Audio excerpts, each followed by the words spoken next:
Hey everyone, welcome back to another video. My name's Jared Beckwith, and in today's video, I wanted to talk about filtering out artifact on a subscriber's EEG. So this is the first time that I've tested it on one of my subscribers' EEGs. Now, a main reason why I haven't done it before this is because my artifact reduction software that gets rid of the muscle activity or eye blink or electrode pops, that isn't FDA cleared yet since this is just in the research phase. I really can't be testing it on patients in the hospital unless it's not used for patient care, so that makes it a lot more difficult. But a good thing is I've discovered that people who are doing EEG research not even related to medical use can actually test my software right now, even though there's no FDA clearance yet. So this is a very exciting thing. So I got an email from a subscriber. They sent me their EEG. They're doing some type of research, and I was able to filter out the muscle artifact for them. Now, there's a couple things and takeaways that I got from this experience. I did it for them for free because, this is just in the research phase, and I said I'd do it for free. I had told you guys to email me an EEG if you wanted me to filter it, so a man of my word, I did it for them. The first thing that I learned is, for one, Jared, this EEG that I got, it was recorded in Europe. Now, if you're an EEG technologist, you might be thinking, oh yeah, Europe EEGs versus United States EEGs, what's the difference? Well, the difference is 60 hertz electrical interference versus 50 hertz electrical interference. Now, in the United States, you're going to have 60 hertz, which you can filter out with a notch filter of 60 hertz. And in Europe, it's different. There's 50 hertz electrical interference. So my notch filter on my EEG software, I have thought of that beforehand. So I had settings for 60 hertz and 50 hertz for Europe. But when I was filtering out the subscriber's EEG, I made a stupid mistake.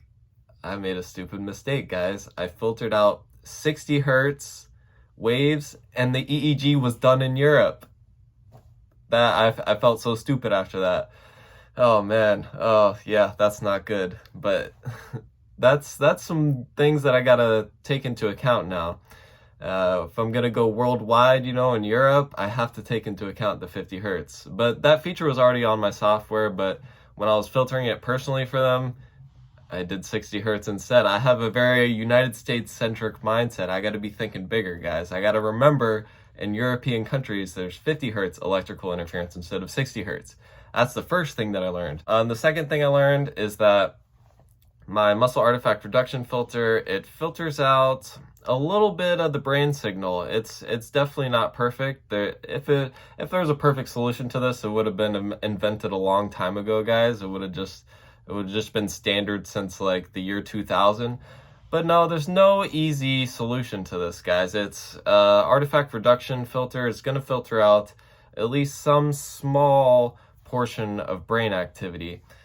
This is one of the main things that you have to test when you're getting FDA clearance for this as well. You got to test the signal to noise ratio. The signal is the actual brain activity, and the noise is the artifact, as you can guess. You got to test the ratio between those two, and you also got to test how much of real brain activity does your filter suppress.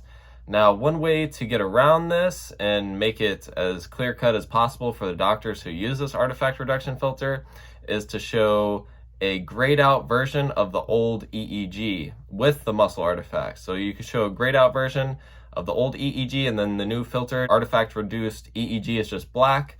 And that way the doctors can compare to what the old one was. So if there's any brain signal that was filtered out, the doctor can see it in the old one versus the filtered out version.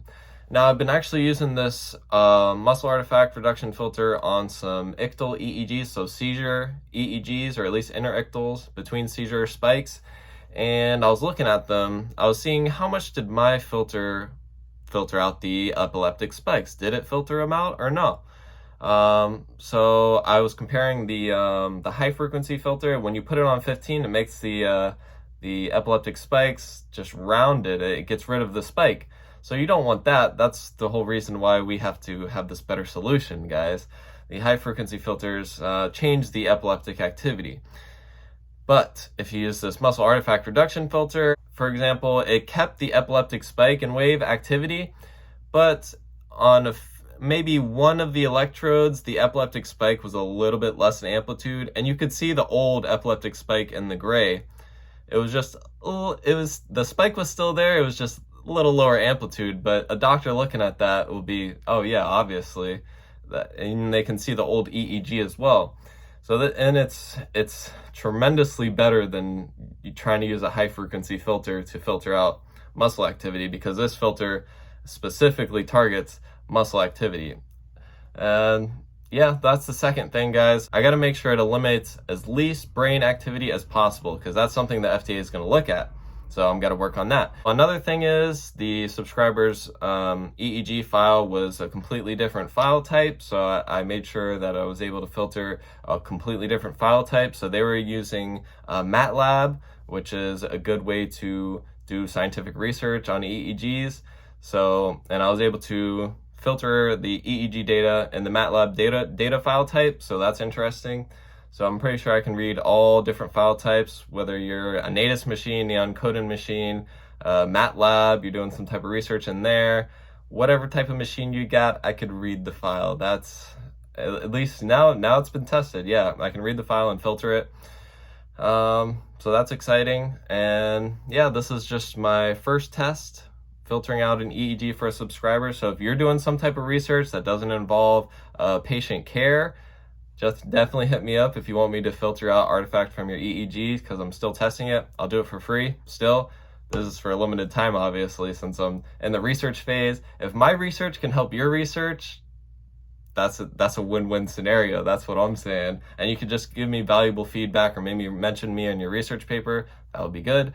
And maybe we could work together too, because if someone is needing artifact reduced EEGs, they're probably pretty smart and they're doing computer science plus EEGs, which that's what my company does in the first place. So maybe we can even work together in the future. And this will be a good way to test and make sure my EEG artifact reduction filter is ready for showtime. For showtime, guys. That's more than a year from now until it gets FDA clearance. But showtime is coming, guys. Don't worry about it. Don't worry about it. This is just a testing phase. I'm glad I'm able to document this here with you guys, take you guys along on my journey of trying to pull this off. If I don't pull it off, at least it'll be a good story of trying really hard and failing. Might be a little embarrassing, but who knows? What if I do pull it off, you know, and I got it all on video? That would be a legendary documentary. That would be awesome. But yeah, thank you guys for watching. Make sure you hit the like button if you're excited, if you like this video. I really appreciate it. See you later, guys.